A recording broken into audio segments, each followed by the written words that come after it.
بسم الله الرحمن الرحيم والحمد لله رب العالمين رب اشرح لي صدري ويسر لي أمري واحلل عقدة من لساني يفقه قولي. Alors aujourd'hui, on va poursuivre un petit peu, on va contraster avec l'épisode précédent dans lequel j'avais parlé de l'humilité. Rappelez-vous, j'avais traité de cette question et j'avais expliqué, j'avais surtout partagé avec vous ce que l'imam al-Ghazali, rahimahullah, la définition qu'il donnait, en tout cas ce qu'était l'humilité selon lui. Il expliquait avec 5 phrases, il nous a expliqué ce qu'est l'humilité selon lui. Celles et ceux d'ailleurs qui n'ont pas vu l'épisode, je vous invite à aller regarder cet épisode. C'est l'épisode précédent. Alors j'ai voulu contraster avec l'épisode précédent et j'ai voulu aujourd'hui, toujours dans le cadre de cette série des enseignements divins et prophétiques, j'ai voulu aujourd'hui mettre en avant, si vous voulez, un enseignement divin sur le thème de l'orgueil. Et c'est un verset que vous pouvez trouver dans la sourate, c'est le verset 37 de la sourate Al-Isra. Al-Isra dans la langue arabe qui veut dire le voyage nocturne. D'ailleurs, on va faire un petit récapitulatif. Al-Isra qui veut dire littéralement voyage nocturne. Al-Isra ou al-Mi'raj, c'est un événement, dans la tradition islamique, c'est un événement qui se compose de 2 parties. Alors vous avez la première partie, vous avez ce voyage nocturne. Et dans ce voyage nocturne, le prophète, que la paix soit sur lui, a monté une créature d'un autre monde. Cette créature n'existe pas sur terre et il a voyagé, si vous voulez, il a voyagé de la Mecque jusqu'à Jérusalem, de la mosquée sacrée de la Mecque jusqu'à la mosquée Al-Aqsa, la mosquée de Jérusalem.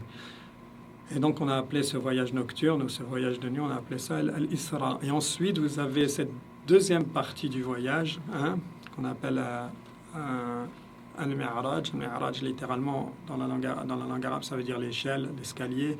Donc ici c'est une ascension vers les cieux.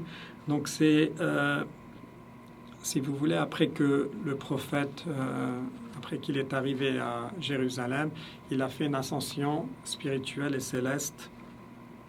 Il a une ascension spirituelle et céleste, appelée bien entendu Mi'raj, où il a voyagé à travers les cieux, rencontrant différents prophètes à différents niveaux célestes, et a eu des expériences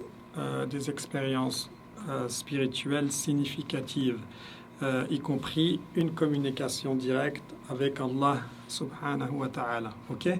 Et cet événement est considéré comme l'un des miracles les plus remarquables dans la vie du prophète, que la paix soit sur lui. Donc voilà ce que veut dire Al-Isra, ce qu'est cet événement, Al-Isra ou Al-Mi'raj. D'ailleurs, j'en avais parlé dans la présentation d'Abu Bakr, radiallahu anhu, dans la série des compagnons du prophète, que la paix soit sur lui, sur laquelle je travaille encore à l'heure actuelle. Et d'ailleurs, je ne vais pas tarder à poster un nouvel épisode. Donc voilà, je vous invite à aller regarder cet épisode si vous voulez en savoir un petit peu plus sur ce voyage.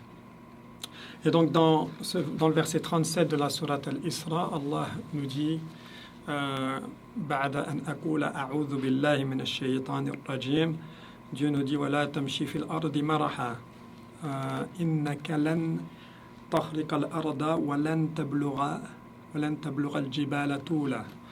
Dieu nous dit dans ce verset, ne foule pas la terre avec orgueil. Tu ne sauras jamais fendre la terre ou tu ne pourras jamais atteindre la hauteur des montagnes. Donc ça, c'est l'enseignement du jour, à proprement parler, l'enseignement divin. Je répète, Dieu nous dit, et ne foule pas la terre avec orgueil. Ici, il dit innaka, ici dans la langue arabe, c'est pour de vrai. C'est-à-dire, pour de vrai, tu ne fondras jamais la terre sous tes pieds, que les choses soient claires, et tu n'atteindras jamais la taille des montagnes. Donc, calme-toi, être humain, calme-toi, retrouve la place qui est la tienne. Atterris, comme on dit dans la langue française. Voilà, te prends pas pour je ne sais qui. Et c'est la vérité. C'est très important de ne pas faire preuve d'orgueil. D'ailleurs, à ce titre, d'ailleurs, c'est La tamshi fil ardi maraha. Vous retrouvez cette même phrase, vous la retrouvez, je crois, 2 fois, si je ne m'abuse, dans le Coran. Vous la retrouvez aussi dans la sourate Luqman, où Luqman dit à son enfant, il lui fait un condensé, un résumé de ce que, s'il y a quelque chose que son enfant doit retenir de son père, en quelques phrases, il lui dit ce qu'il faut retenir. Donc, si vous voulez, c'est le résumé. Voilà, Luqman, c'était quelqu'un de très, très sage. En quelques phrases, il lui explique, voilà mon fils, je vais bientôt mourir. S'il y a quelque chose que tu dois retenir de moi, bien retiens cela. Et vous allez voir, ces phrases sont... Allahu Akbar. Regardez ce qu'il dit à son fils. Il dit, oh mon enfant, accomplis la salate. Commande le convenable, interdis le blâmable et endure ce qui t'arrive avec patience. Telle est la résolution à prendre dans toute entreprise. Et ne détourne pas ton visage des hommes et ne foule pas la terre avec arrogance. Ici, vous voyez, et ne foule pas la terre avec arrogance. Wala tamshi fil ardi maraha. Car Allah n'aime pas le présomptueux plein de glorioles. Sois modeste dans ta démarche et baisse ta voix, car la plus détestée des voix, c'est bien la voix des Indes. Donc là, vous avez un petit récapitulatif de la manière, de la manière dont il faut aborder la vie, tout court. L'orgueil, c'est un défaut d'un autre monde. C'est un défaut d'un autre monde, et vous le voyez parce que ce qui a conduit Iblis à sa perte, si vous voulez, c'est l'orgueil. Vous avez ici les versets, je vais vous les lire, vous avez les versets 75 et 76 de la sourate Sad. Allah lui dit à Iblis, oh Iblis, qui t'a empêché de te prosterner? Ces versets sont très connus.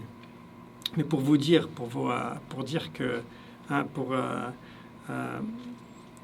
pour vous donner la preuve que c'est ce péché, l'orgueil, qui a détruit, qui a causé la perte d'Iblis. Dieu lui a dit, oh Iblis, qui t'a empêché de te prosterner devant ce que j'ai créé de mes mains? قال يا إبليس ما منعك أن تسجد لمن خلقت بيدي. Qui t'a empêché de te prosterner devant ce que j'ai créé de mes mains? T'enfles-tu d'orgueil ou te considères-tu parmi les hauts placés? Astakbarata, et ici astakbarata, donc on a vraiment le verbe istakbara en arabe qui veut dire s'enorgueillir, donc c'est vraiment l'orgueil. T'enfles-tu d'orgueil? Voilà ce qu'il lui dit, Dieu, t'enfles-tu d'orgueil? Am kunta min al-alin, ou te considères-tu parmi les hauts placés? Et quelle a été la réponse quelle a été la réponse d'Iblis? Iblis lui a répondu, je suis meilleur que lui, dit Iblis, tu m'as créé de feu et tu l'as créé d'argile. L'orgueil, la fierté, l'arrogance. Qala ana khayrun minhu. Sont connus ces versets. Qala ana khayrun minhu. Khalaqtani min narin wa khalaqtahu min tin. Tu m'as créé de feu et tu l'as créé d'argile, comme si le feu était meilleur que l'argile. Allahu Akbar. Vous savez, c'est les enseignants de prophètes, que la paix soit sur lui, naturellement s'alignent sur ce verset, c'est le verset 37 de la sourate Al-Isra. Le prophète, que la paix soit sur lui, a dit, c'est rapporté par Muslim d'après Abdullah ibn Mas'ud. Le prophète a dit la yadkhulul jannah man kana fi qalbihi mithqalu dharratin min kibr. Vous ne rentrera pas au paradis, mais écoutez bien la sévérité le sérieux de ces à quel point ces paroles, ces propos sont vous bousculent, vous secouent. Il dit, le prophète, que la paix soit sur lui, ne rentrera pas au paradis celui qui a le poids d'un atome de fierté. Allahu Akbar.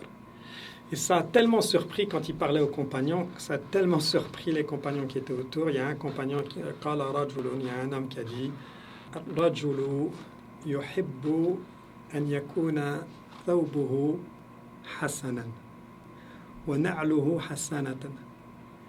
Il y a un compagnon qui ça l'a un peu bousculé, qui décide d'intervenir et qui dit au prophète que la paix soit sur lui, mais l'homme aime s'habiller proprement, aime être élégant. Il aime porter des vêtements, il aime porter de beaux vêtements. Il aime que ses sandales soient, avoir de belles sandales. Il se pose la question, ce sahaba, est-ce que c'est de l'arrogance, cela? Et le prophète répondra à cette phrase que tout le monde connaît, qui est très très belle d'ailleurs, il répondra Inna Allah jamilun yuhibbul jamal. Dieu est beau et il aime la beauté. Dieu est beau et il aime la beauté. Et il définira, ou alhamdulillah, il définira pour nous ce qu'est le kibr. Dieu et le prophète, que la paix soit sur lui, de poursuivre et de dire Al-kibru battarul haq wa ghamtun nas.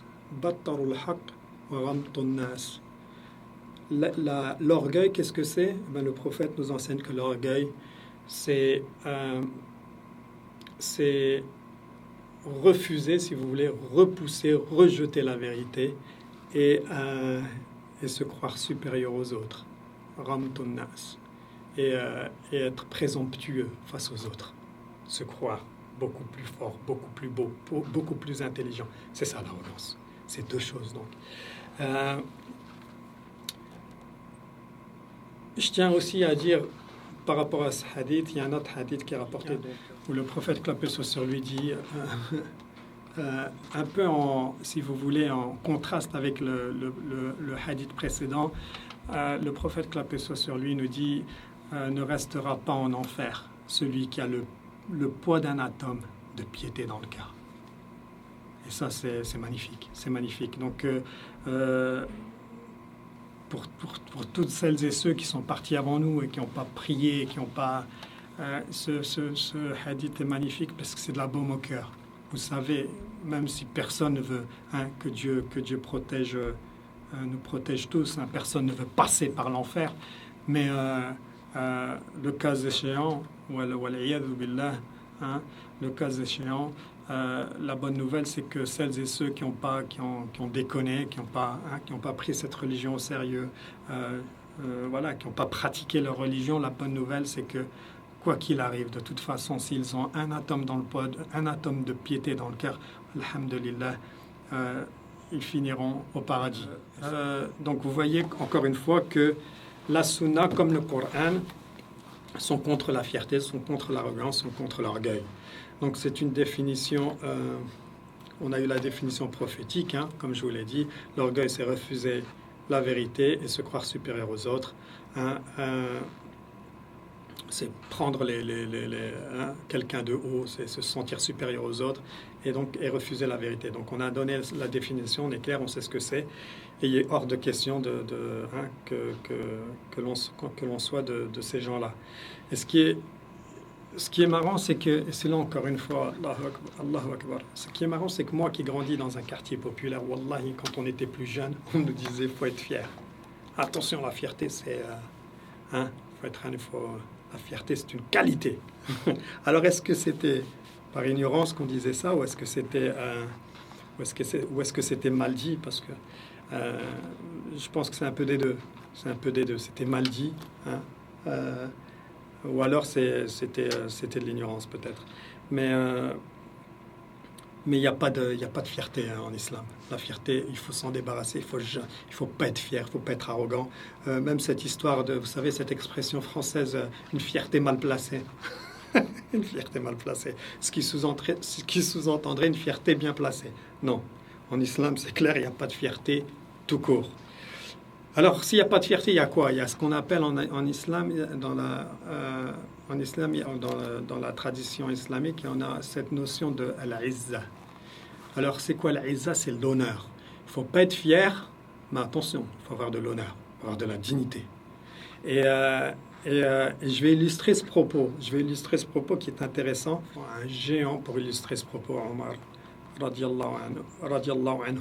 Alors, pour que vous compreniez un petit peu le contexte,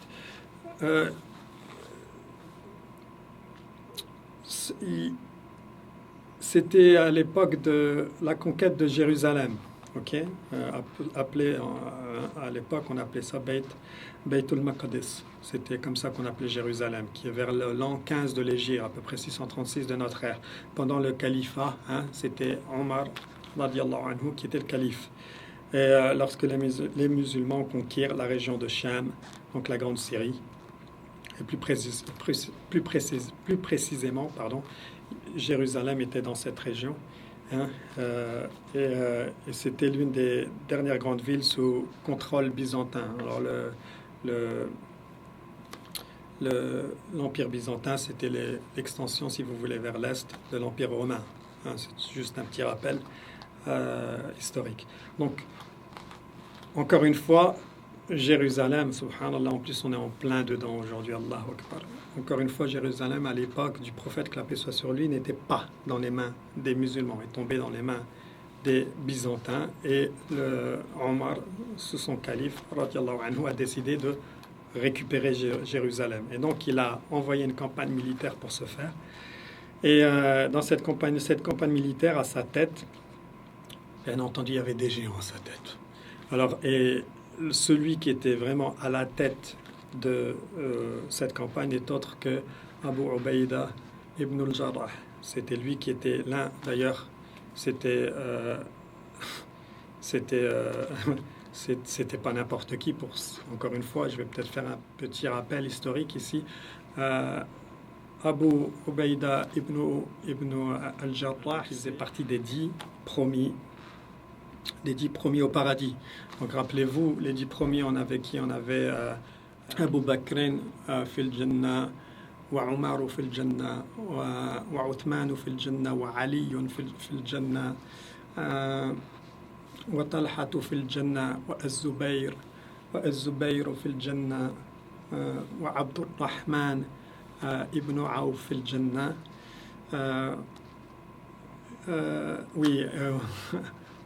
وسعد في الجنة وسعيد في الجنة وأبو عبيدة ibn al-Jarrah في الجنة. Ici, le dernier qui est mentionné dans la liste des 10 noms, eh bien, vous avez le dernier, Abu Ubaïda ibn al-Jarrah في الجنة. Donc, c'est le commandant de cette campagne militaire et c'est l'un des 10 promis au paradis. Et donc, il est à la tête de cette campagne militaire et il est accompagné, bien entendu, d'autres grands compagnons comme Khalid ibn al-Walid. Et là, encore une fois, il faut que je m'arrête une seconde sur ce grand personnage, ce géant de l'islam, Khalid ibn al-Walid, rahimahullah, qui a été surnommé J'ai souvent entendu dire Saïf al-Islam ou Saïf al-Din, qui veut dire littéralement l'épée de l'islam ou l'épée de la religion. Mais en réalité, ce n'est pas le nom que le prophète, que la paix soit sur lui, a donné. Le prophète lui a donné le nom de Saïfullahi al-Masloul. Saïfullahi al-Masloul, qui veut dire littéralement l'épée dégainée d'Allah. Le prophète, que la paix soit sur lui, le surnomme, comme je l'ai dit, l'épée dégainée d'Allah. Et il y a quelques éléments clés de cette histoire qui est magnifique et poignante que j'aimerais partager avec vous. Alors le surnom, je vous l'ai dit, il est donné par le prophète, que la paix soit sur lui, dans un hadith qui est rapporté par Al-Bukhari, aussi rapporté aussi par At-Tirmidhi. Le prophète, que la paix soit sur lui, dit Khalidun sayfun min suyufillah sallahu Allahu ala al-kuffar.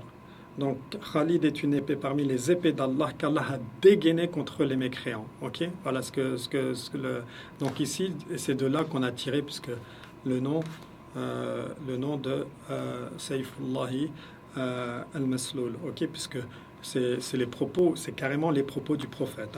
Ce surnom fut donné après la bataille de Mu'ta, qu'on appelle Ghazwat Mu'ta. C'est une bataille à l'époque du prophète, que la paix soit sur lui, où 3 géants de l'islam, 3 géants de l'islam sont tombés. Alors vous avez le premier qui est Zayd ibn Harith, qui est tombé.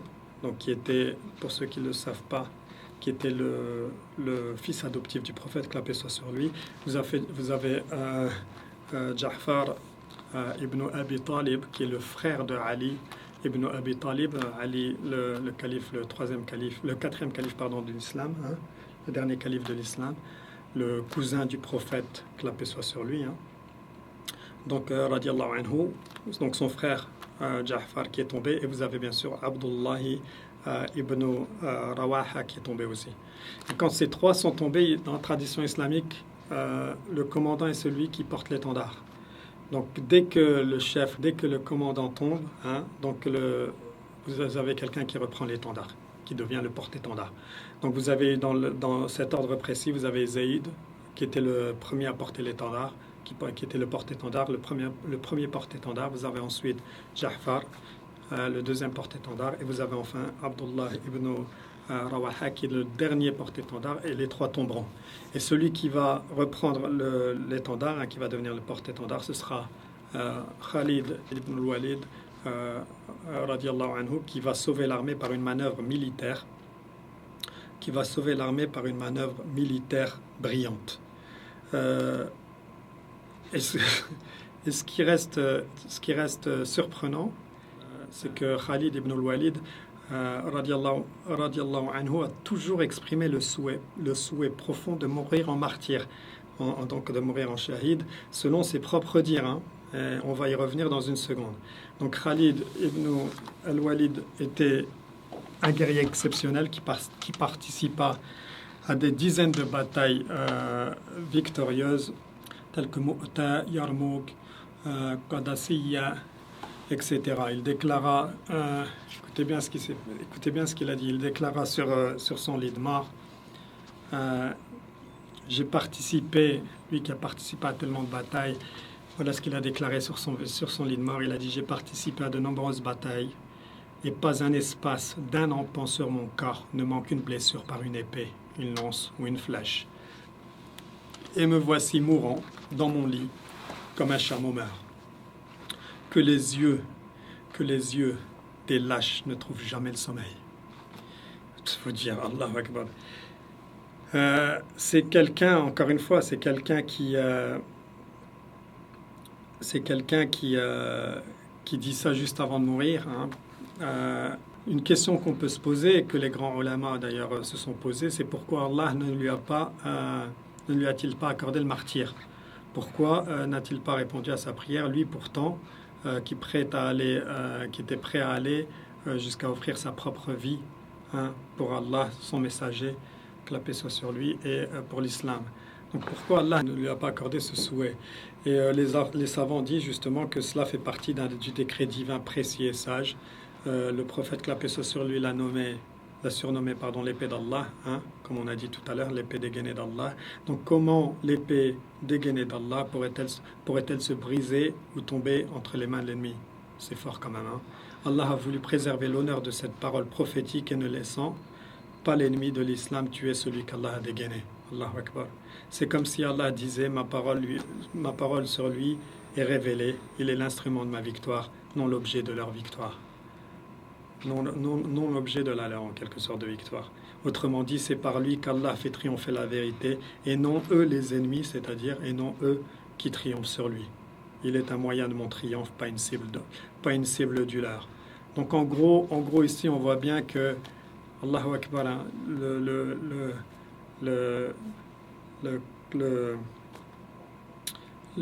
la raison pour laquelle il n'est jamais tombé sur le champ de bataille, eh c'est tout simplement parce que le prophète, que la paix soit sur lui, dans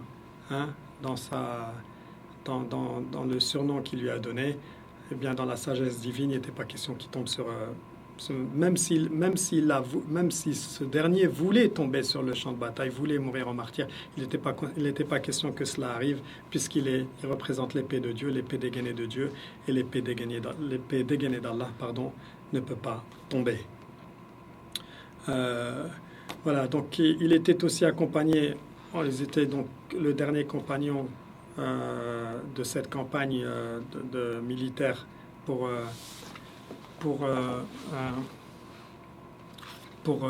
reprendre Jérusalem, hein, pour reprendre des mains de l'ennemi la ville de Jérusalem, eh bien, il y avait aussi Shurahbil ibn Hassana, qui est un grand chef militaire dont les preuves n'étaient plus à faire, qui a servi aux côtés du prophète, que la paix soit sur lui, et d'Abu Bakr radiallahu anhu. Donc vous avez vu, il y a trois géants ici, ils assiégèrent ensemble Jérusalem pendant plusieurs mois, avec bien entendu les Sahaba qui les accompagnaient, hein, et qui faisaient partie de cette campagne militaire.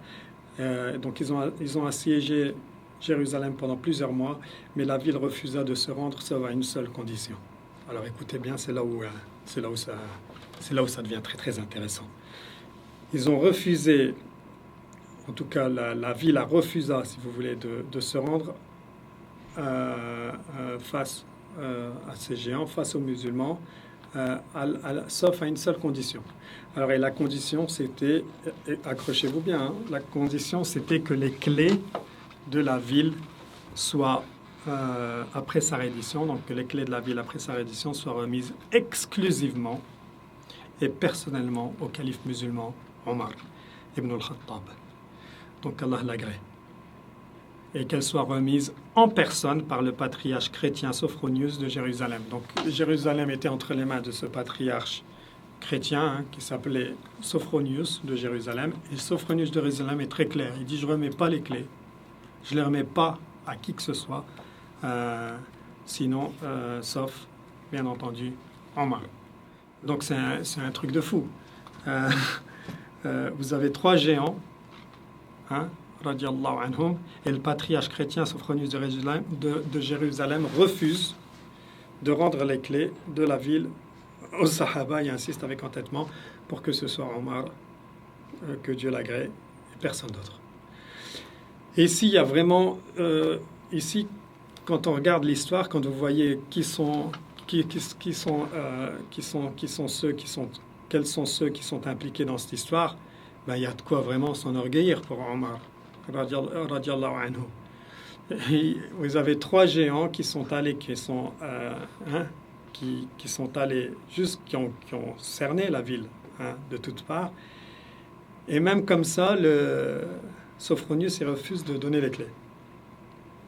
Alors imaginez-vous, il dit, je veux que ce soit Omar en personne, hein, que ce soit lui qui vienne pour que je les lui remette en main propre. Donc Omar pourrait s'enorgueillir là. Il dit, Allahu Akbar. Eh bien, regardez plutôt le comportement de Omar radiallahu anhu.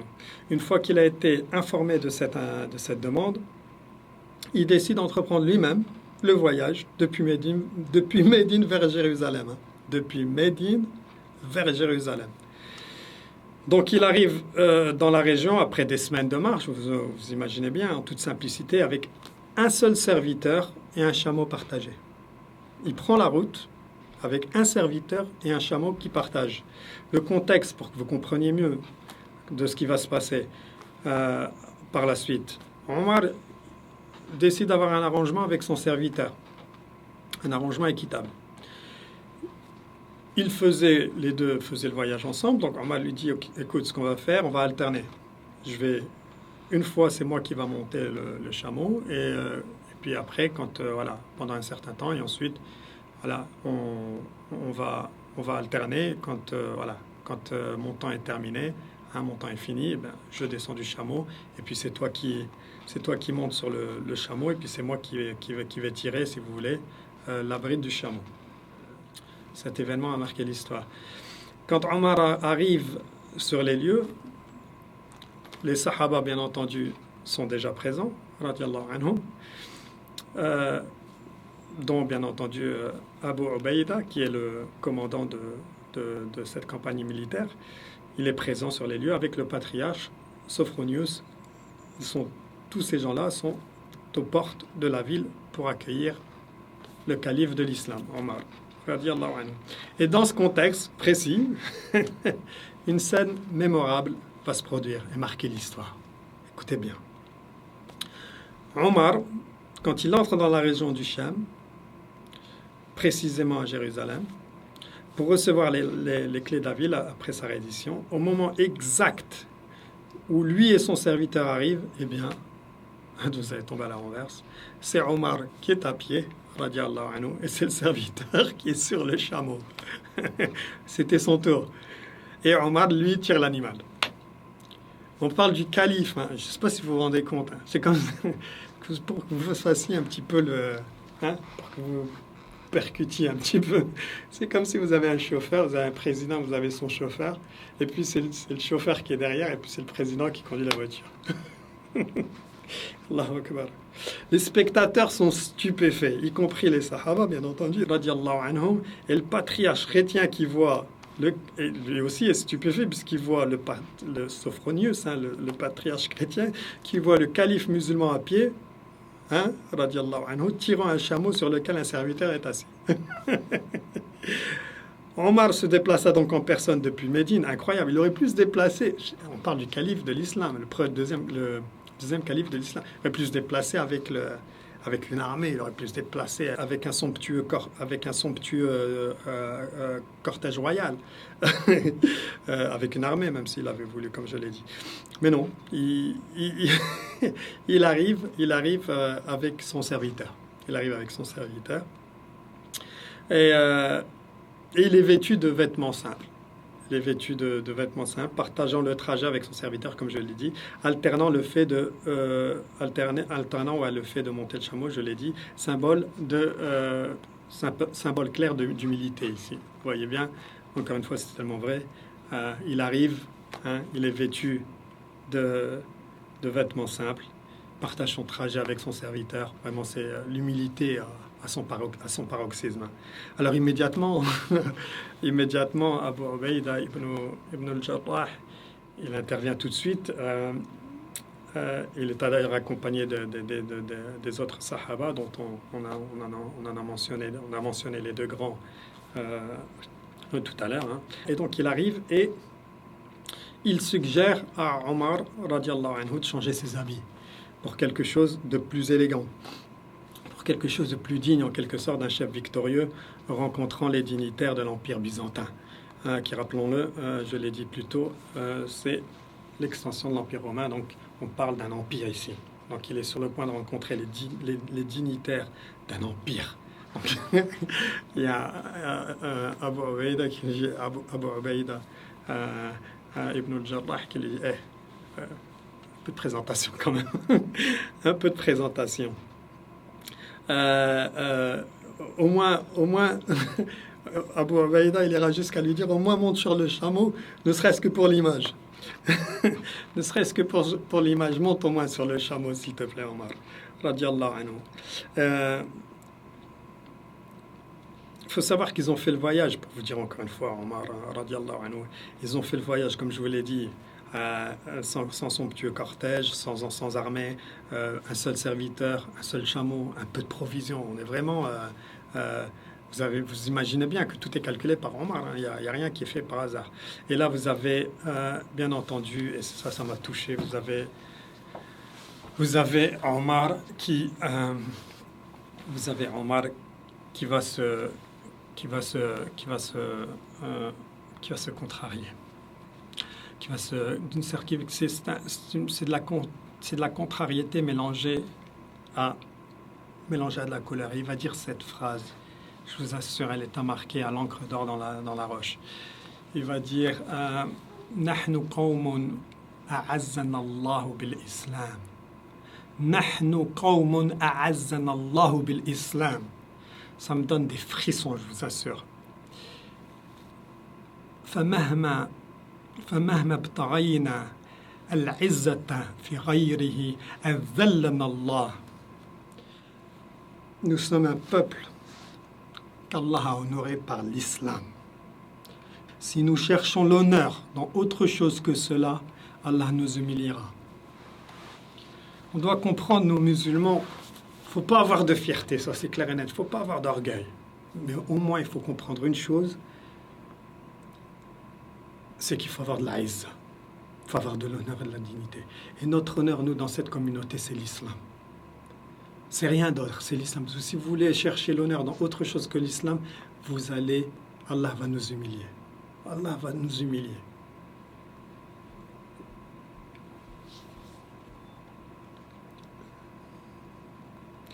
Bref, je voulais partager avec vous parce que voilà, je voulais illustrer le propos avec vous. Moi, à titre personnel, cette petite histoire m'a marqué.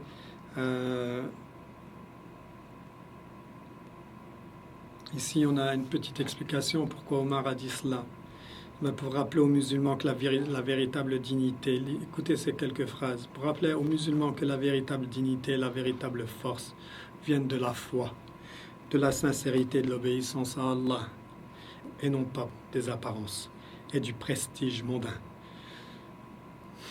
Il a dit cela aussi pour rejeter les faux critères d'honneur inspirés des coutumes perses ou byzantiques, pour recentrer la vision musulmane sur cette vérité essentielle. L'honneur vient de la soumission à Allah, pas des signes extérieurs du pouvoir. Les sources historiques, c'est Ibn Kathir, Ibn al-Jawzi, rahimahumullah, al-Tabaqat, et bien sûr à travers différents récits des compagnons. Donc tout ce que cette histoire, elle est rapportée dans pas mal de livres, hein, et notamment dans le livre d'Ibn Kathir, rahimahullah, al-Bidaya wa al-Nihaya. Donc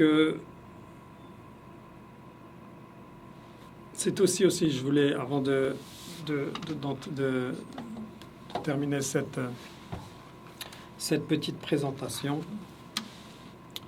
cette présentation, dans ce contexte aussi, hein, c'est dans ce contexte précis à titre éducatif et informatif que deux choses se sont produites qui ont laissé des traces aussi sur l'histoire. La première, c'est Al-Uhdatu Al-Umariyya, donc le fameux pacte de Omar, qui garantissait aux chrétiens, écoutez bien, quand il a repris, parce qu'on aime dire que les musulmans en sont, hein, on aime salir notre nom. Quand il a repris, il a donné la liberté de culte à l'intérieur de Jérusalem. Il a garanti aux chrétiens la liberté de culte, la sécurité de leur église, la protection de leurs biens. Bien sûr, l'interdiction d'y faire des résidences militaires musulmanes. Donc, voyez ce qu'il a été, hein, ce qu'il a écrit dans le contrat. Je répète, la liberté de culte pour chacun d'entre eux. Hein, donc, important de laisser les gens pratiquer leur religion, même si on est convaincu que voilà, leur religion est corrompue. La sécurité de leur église, la protection de leurs biens, comme je l'ai dit, hein, incroyable. Et vous avez aussi ce deuxième, dans ce contexte aussi, cette deuxième chose qui s'est produite, qui est connue dans la tradition islamique, c'est que le patriarche Sophronius invite Omar à prier dans l'église du Saint-Sépulcre, lieu chrétien sacré. Et Omar, radiallahu anhu, a refusé, craignant que les musulmans ne transforment l'église en mosquée plus tard sous prétexte qu'il aurait prié dans une église. Donc il ne voulait pas faire, si vous voulez, une sunna, hein, la sunna de Omar, radiallahu anhu. Il faut savoir que si Omar l'avait fait, certains naturellement auraient prétexté que Omar l'a fait, et Omar radiallahu anhu ne voulait pas que son nom soit utilisé, soit prétexté pour aller prier dans une église. Donc il a refusé. Ce qu'il a fait, il a prié à côté de l'église. Encore aujourd'hui, vous avez la mosquée de Omar, hein, Masjidou Omar se trouve à l'endroit où il a prié. Allahu Akbar. Donc, si un jour on a la chance d'aller visiter cela, alors qu'aujourd'hui, quand je dis on a la chance, quand on voit ce qui se passe aujourd'hui, Ya Rab, Ya Rab. Encore une fois, je vous remercie d'être resté jusqu'à la fin. Tout ce que j'ai dit, encore une fois, Allahu A'lam, si je me suis trompé, la faute me revient. J'en prends l'entière responsabilité. Puis s'il y a un bien, c'est Allah seul qui... ce bien revient à Allah seul. Je vous remercie d'être resté jusqu'à la fin. Wassalamu alaikum wa rahmatullahi wa barakatuh.